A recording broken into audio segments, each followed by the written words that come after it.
গঠনতন্ত্র মেনেই ফারুক আহমেদের মনোনয়ন বাতিল করা হয়েছে বলে জানালেন ক্রীড়া উপদেষ্টা আসিফ মাহমুদ সজীব ভুঁইয়া। তাকে অপসারণের বিষয়ে আইসিসির সাথেও যোগাযোগ হয়েছে বলে জানিয়েছেন ক্রীড়া উপদেষ্টা। বিকেলে পল্টনের সাংবাদিকদের এসব কথা বলেন তিনি। সার্বিক পরিস্থিতি ঘোলা করার দায় ফারুক আহমেদের উপর বর্তায় বলেও এ সময় মন্তব্য করেন আসিফ মাহমুদ। ক্রীড়া পরিষদের এখতিয়ারের মধ্যে থেকেই অপসারণ করা হয়েছে বলেও জানান। বিসিবির বর্তমান পরিচালকদের কার্যক্রমও মনিটরিংয়ের মধ্যে আছে বলে জানিয়েছেন আসিফ মাহমুদ সজীব ভুঁইয়া। এটা এমন না যে কোনো দুর্নীতির প্রমাণ পাওয়া গেছে বা এই কারণে আমরা তাকে সরিয়েছি। এটা একেবারে পারফরমেন্স বেসড।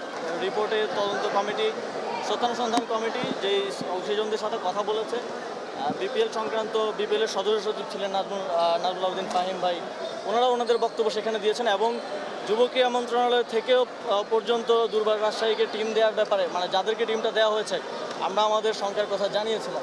বিপিএল কেন্দ্রিক এই পরিস্থিতি তৈরি হওয়ার কারণে তাকে আমরা আনতে পারিনি, যেটা আমাদের জন্য, বোর্ডের জন্য একটা লজ্জাজনক।